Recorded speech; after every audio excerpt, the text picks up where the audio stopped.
Hello everyone, I am Srishti from Decipher IAS.com. Today I am here to take up further from where I left in my previous session, that was introduction part of economics. So let's start with what should be the model of economy. Whether the production should be the sole responsibility of a state or it should be left altogether to the private sector, or will it be better to carry on the production with a joint effort or a mixture of state and private enterprises. As I discussed previously in my introduction session, actually the thing is, it all depends on the dominant view of the time. In a particular country, different forms of production patterns evolved and different economic systems finally came up, providing alternative ways of organizing an economy. The three models of economic system which we see coming up are basically the different stages in the evolutionary process, which defines a better way of organizing our economy. Let's have the concise view of evolutionary process we are talking about. The first is capitalist economy, which I discussed with all of you in short as it was just an introduction session. Let's understand it here in a better way.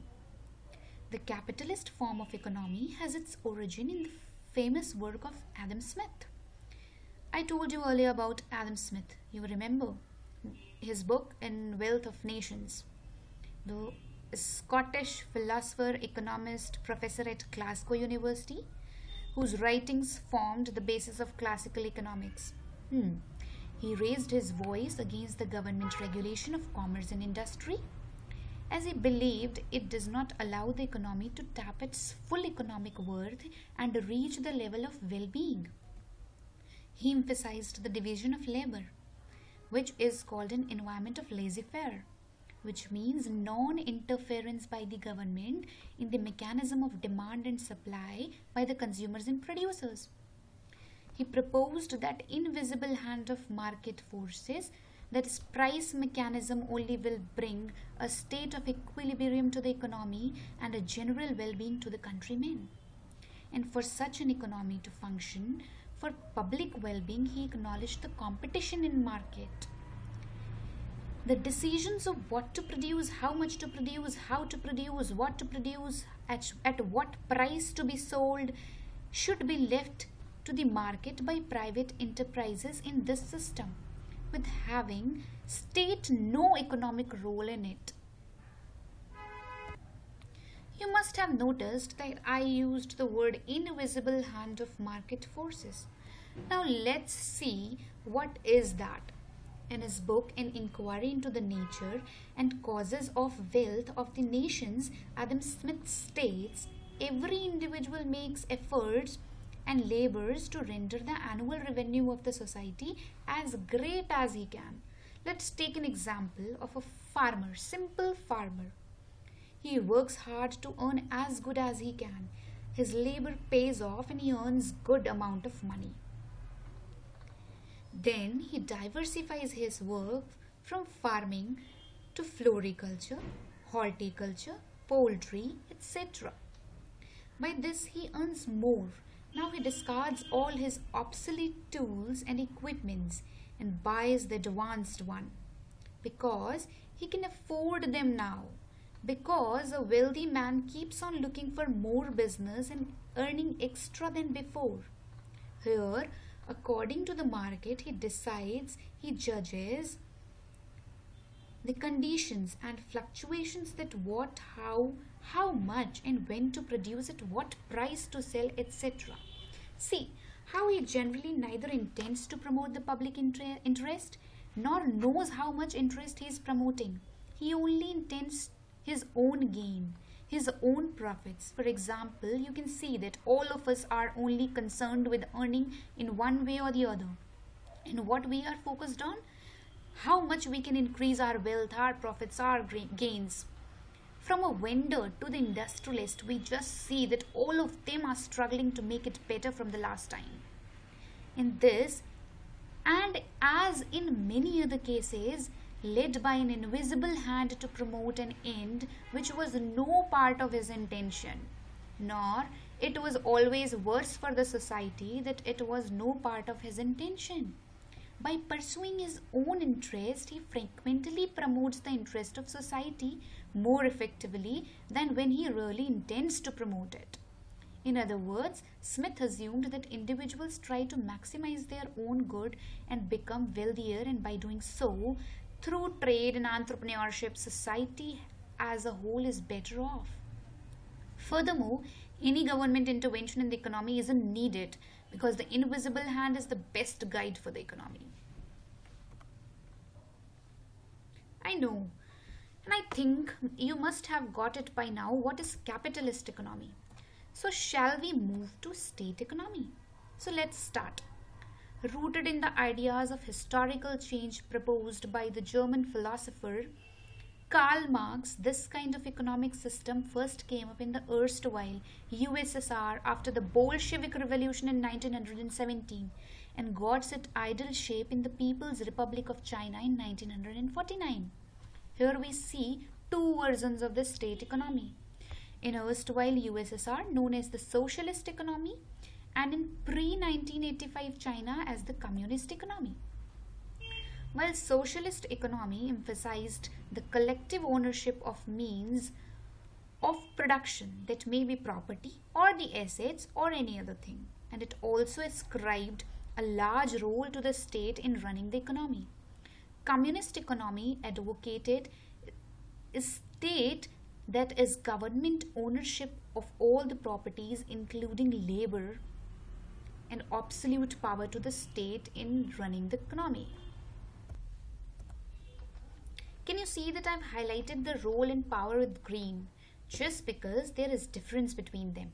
Role pertains to the responsibilities in managing anything, while power relates to the rights of government it can exercise while managing the same. Though for Marx, socialism was a traditional stage to communalism, it never did happen in reality. The decisions related to production, supply, and prices were all suggested to be taken by the state only. Such economies were also known as centralized economy, centrally planned economy, non-market economy, or managed economy. The socialist and the communist economies used to criticize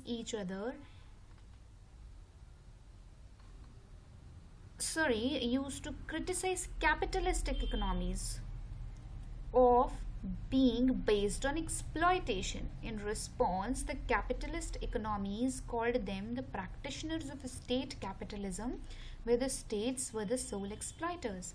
So this blame game went on. Before we start with the mixed economy, let me tell you the belief in the self-correcting quality of market and the invisible hand of market forces of Adam Smith got a major setback in early 20th century during the Great Depression in 1929. You know what happened?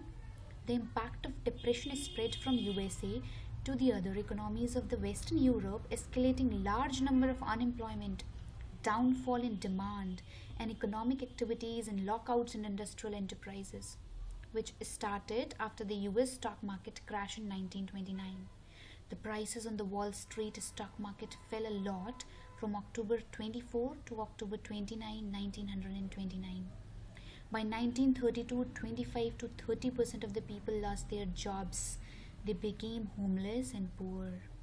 The causes of Great Depression are widely debated. There was no single cause. So many of them were there, together working it all. A weak banking system, overproduction of goods, overspending, and bursting credit bubble were just some of the reasons. The Wall Street crash in 1929 was one of the major causes that Great Depression has. This stock market crash was the most devastating crash in the history of United States. On Black Tuesday, October 29, 1929, the stock market lost $14 billion, making the loss for that week an astounding $30 billion. It took 23 years for the stock market to hit the high it was as before as the crash.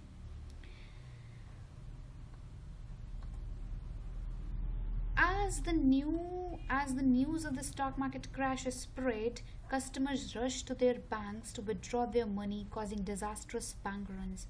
People who had been very wealthy lost everything they had, and some committed suicide. Many companies went out of business, and huge numbers of people lost their jobs.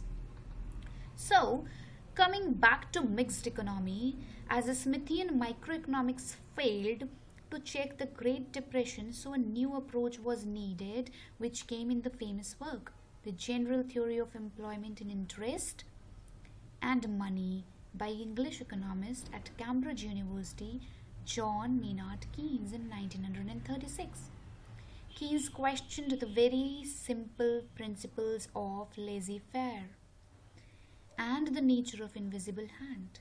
He even opined that invisible hands bring equilibrium to the economy, but by strangulating the poor. On the cost of the lives of the poor, he cannot compete well enough in the price mechanism. He suggested that the price and wages of the labor are not flexible enough to provide employment to all. It means there will be some people unemployed when the economy will be at its full potential. Ultimately, a fall in demand will be imminent, resulting in recession, and if unchecked, then into depression, which happened in 1929, as you saw in the earlier slides.